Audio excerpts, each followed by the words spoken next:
So yun mga utol, good morning at welcome back dito sa loop natin. At ngayong araw mga utol, ito mag-aabang tayo ng mga pang-south natin. So bali dalawang training yung nalaktawan ng mga pang-south natin mga utol dahil nanggaling sila sa sakit na adeno. At ngayon na lang natin sila ulit na ikarga kasi nito na lang naka-recover yung mga ibon natin. So bali ngayon nga ang kinarga natin sa training ng BFRC 13 lang. Iniwan natin yung isa ito. Ito yung pinakahuling naka-recover sa sakit na adeno kaya pinagpapahinga muna natin. So bali ang training pala natin ngayon ay Mabitak Laguna. Pinawalan yung mga ibon kaninang 7:25. Ang oras natin ay 8:32 na, nasa 1:01 na lang ang speeda ng mga ibon. Kaya ito nag-aabang na rin tayo. So ayan, sana maging okay yung uwi ng mga ibon natin kahit na nabakante sila nung dalawang training dahil nga nagkasakit sila na adeno. So pinahinga muna natin. Pero kahapon pina-training ko naman sila ng Philippine Arena, na kompleto naman tayo kaya ngayon may training ang BFRC kinarga na natin kahapon para nga yan makahabol tayo. At yan, Mabitak Laguna yung release point nila. Ang distance nun ay 79 km. Ay 78 km pala. Kaya ayan, sana maging okay yung uwi ng mga ibon natin. Ito mag-aabang-abang na rin tayo dahil nag-check ako ng clocking ng BFRC. May nagpa-clock na at ang speed ng first clock rin nasa 1170 plus. Kulang-kulang 1 to kaya ito mag-aabang na rin tayo. Sana uwi yung mga ibon natin na maayos kahit na nabakante sila ng ilang training. So ito, habang-abang na tayo. Ayan mga utol, habang-abang tayo. At yung panahon, okay naman. Yan, blue sky dito sa gawing norte. Pero dito sa gawing south medyo maulap. Pero maaraw naman. So sana lang maging okay yung uwi ng mga ibon natin. Dahil yun nga, kagagaling lang nila sa sakit na adeno. Yun lang masaklap talaga pagka ganyan nag-i-start ang training, nandiyan ang mga sakit, adeno, saka eye cold. So katatapos lang nila sa adeno, ang binabantayan ko naman ngayon yung eye cold dahil kahapon nung kinarga ko sila, meron ako napansin na ilang pipikit-pikit pero pinatakan na natin. So sana maging okay na ngayon yung ibon at sana maging okay din yung pauwi natin. Kaya ito, abang-abang tayo. So oras natin 8:33, abang-abang. Eto mga utol, parang may nakikita na akong pauwi. Eto, may pauwi na nga tayo. Ayan, isa. Hindi ko alam kung kanino to.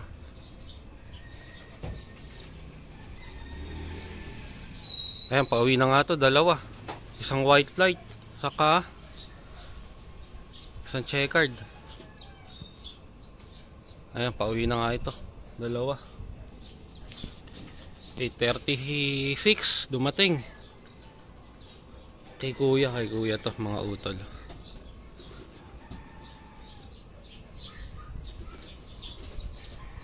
Yan, may isa na. Ito pa grupo.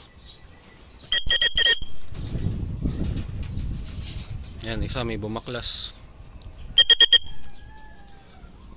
Ayun, ayan, parating na nga mga utol.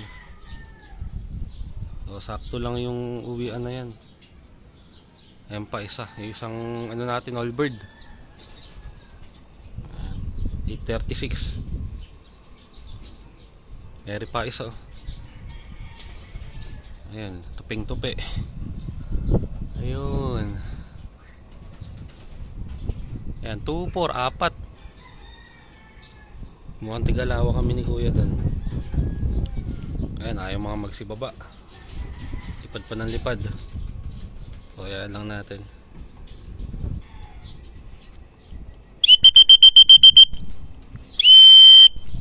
Yun, first bird, second bird. Ayan, first bird at second bird natin. Ayan, dalawa na. Ito pa, dalawa, tatlo. Ayan, tatlo. Yun. Ayan pa Ayan, may mga bumaklas sa grupo. Ito mo kami pauwi tayo din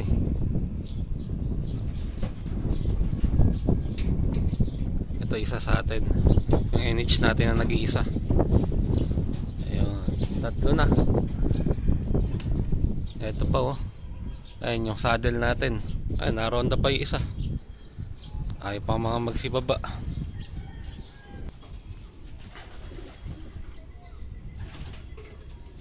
Ayun, nababa na isa. Ayan, third, fourth. Ayan. Apat na yung pauwi natin sa 13. Ito pa pala. 5 na.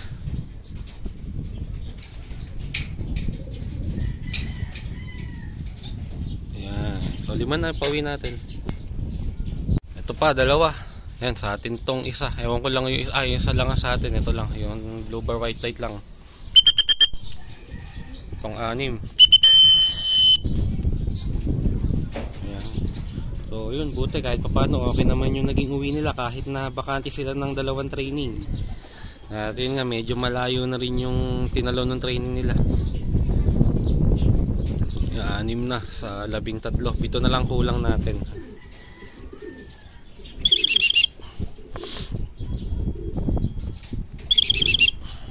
Ayaw pang pumasok. Ito pa, may isa pa. Ewan ko kung saan. Hindi. Dadaan lang. Pasok na. Ayun. So 6 na. 7 na lang ang kulang natin. Malapit na tayo makakalahati. So ito, may parating 3. Mukhang meron tayo dito. Ayan, isa, bumaklas. Sana sa atin tong isa. Ayan, 2 pala yung bumaklas. White light yung isa. Ay, isang MacArthur natin ito. O yun nga, isang MacArthur natin. Saka yung isang hen na all bird. Parehas white light. Ayan, 2. Bali 6, 7, 8 na. Ayan. Kulang pa ng 5. Karamihan pa ng kulang natin yung yung mga young bird natin na naka MacArthur. Ay hindi, andito na pala yung 2. 2, 3. Bali 3 MacArthur pa kulang. Kalahati pala yung MacArthur natin. Ito isa lumilipad pa.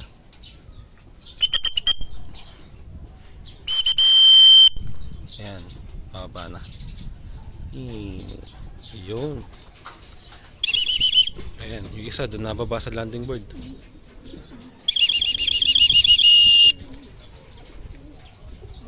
Ayan. So 5 na yung nasa loob. Ito pa isa. Ayun, no? Ayan, pasaway itong isa na to. Ayan, hindi agad pumapasok yan. Hayaan lang natin yan. Papasok din yan mamaya. Pang 9 saka pang 10. Ayan, mga utol. 2. Ayun, yung isang BBC natin na hen. 3 na lang kulang natin. Ayan, pura palipad ng 2. 3 na lang ang kulang. Ito na ata isang MacArthur natin. Mukhang kompleto na yung MacArthur natin. Ay hindi, wala pa yung isang checkered. Eh hindi ata sa atin yung checkered na. Hindi nga, isa lang sa atin dito, yung blue bar lang. O yun, may isa pang dumating. 3 na yung umiikot. Hindi ko alam kung ilan yung sa atin din eh. Ayun, no. Blue bar, hindi sa atin yan.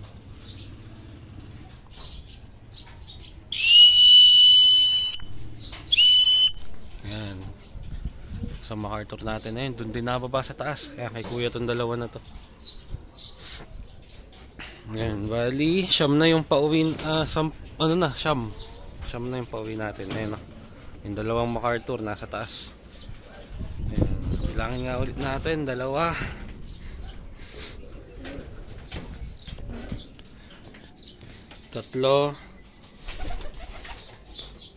4, 5, 6, 7, 8, 9. So yun, 9 na nga yung pauwi natin. Kulang pa tayo ng 4 pa. So nasa taas pa yung 2. Hayaan lang natin, bababa din yun. Ayan, ito yung 2. Bumaba na, yung 2 MacArthur. Parehas matigas ang ulo. Kulang pa rin tayo ng 4.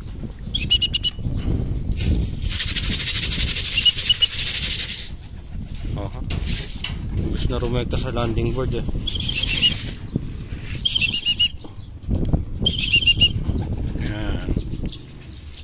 Isang MacArthur natin na blue bar. Ayun yung white light. 9 na. Marami pa yung kulang natin. 4 pa. Ang kulang natin yung isang MacArthur natin checkered. Yung checkered hen na BBC young bird. Tapos yung BFRC na young bird natin na hen. Saka yung isang BBC na blue bar na barako.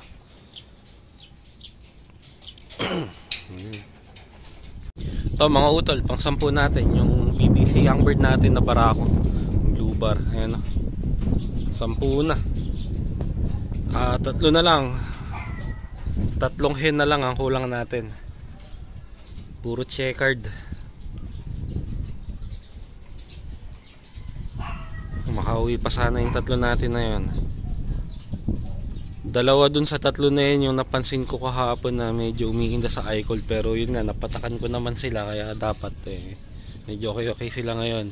Kaso hanggang ngayon wala pa yung ibon. Itong isa ayaw pang bumaba, para palipad.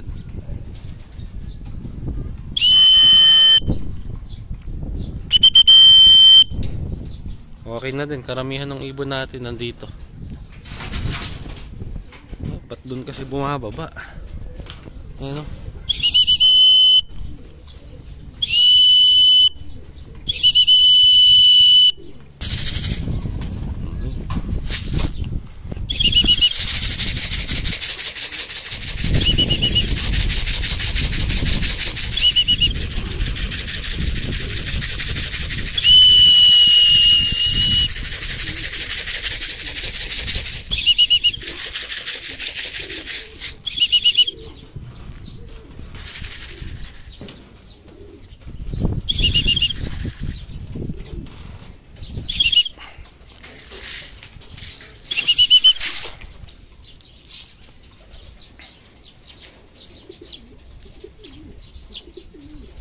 Ayan, so 10 na lahat-lahat ng pauwi natin. 3 na lang, 3 young birds, sana makumpleto pa tayo.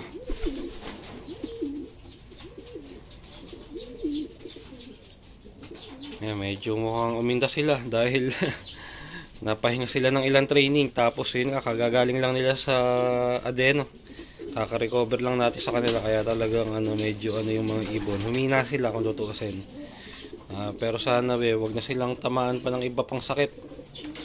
Yun nga, yung iCold, kung sakali man, sana wag lumala. Ito isa, yan yung isang checkered natin na hen na young bird ng BFRC. 2 na lang.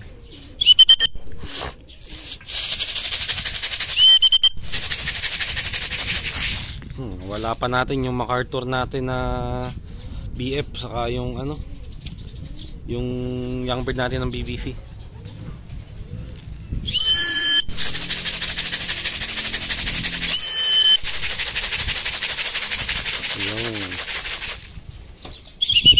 Pasok na.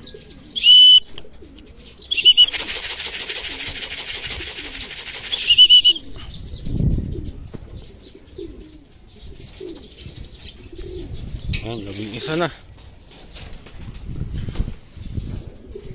2 na lang ang kulang. Yan, asawa ng saddle natin yan. Medyo lamukot ang itsura nila. Mukhang medyo napagod nga yung mga ibon natin at mukhang na-stress din sa truck. Siguro medyo siksikan sila sa truck ngayon. Ayan, 2 na lang mga utol yung abangan natin. Pang 12. Lumilipad pa, di pa na diretso ng baba. Isa na lang kulang natin na yun, yung MacArthur na lang kulang natin. Yung MacArthur pa, wala, pambihira. Ayan, papasok na agad. Isa na lang ang kulang.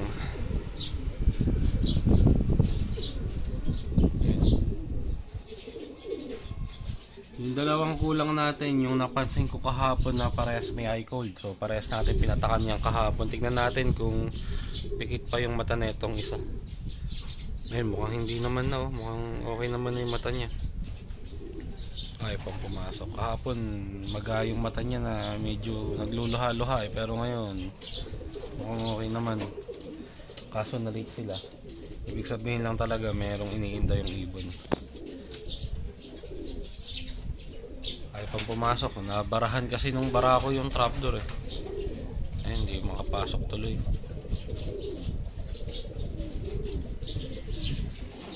Ayun o.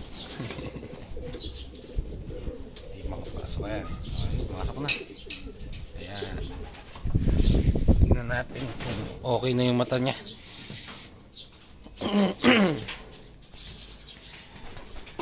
Yan, okay naman na. Yan, yung side na yan ang pinatakan ko kahapon Okay naman na. Ayun yung kabila, oh. Walang problema yung kabila, oh. Ayan. So, bali 12 na sa 13. Isa pa, kulang. Yung MacArthur pa natin ang kulang natin. Pambihira. Yung isa pa sa mga iniingatan natin yung wala.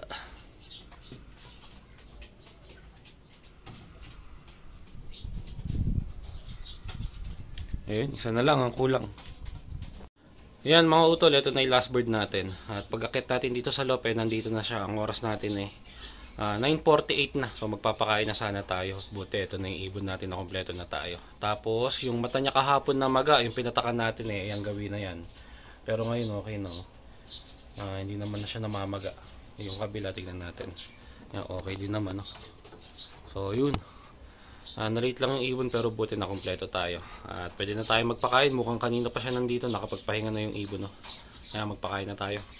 At ayan mga utol, kumakain na yung mga ibon natin. At okay naman, magagana naman sila kumain. Patapos nang kumain. Yung binigay ko inubos na rin nila kagad. So konti lang naman yung binigay ko, hindi naman ganun karami. Mamayang hapon na sila kakain ng husto. So sa umaga talaga sakto lang yung patoka na binibigay ko. At sa hapon talaga sila bumoboljak ng husto ng kain. Ayan, tapos nang kumain yung mga ibon natin. At okay naman yung naging training natin ngayon sa Mabitak Laguna. Nakakompleto naman tayo. Meron lang tayong na-late na 2. Pero okay lang, importante nandyan sila. Training pa lang naman yon. So sana sa mga susunod na training maging okay na rin yung uwi nila. At sana wag nang tamaan pa ng sakit ng mga ibon natin. Dahil yun nga sa adeno, ligtas na sila. Kaso yun nga ngayon, ang minomonitor natin yung one eye cold. Sana lang kung may tamaan man sa kanila wag nang lumala at magamot din kaagad. Kagaya nung 2 pinatakan ko kahapon, ngayong umuwi sila okay naman. So sana lang wag nang bumalik yung eye cold nila na yon. So yun lang mga utol para sa araw na to. Maraming salamat sa panonood. Kita-kita na lang ulit tayo sa susunod na video natin.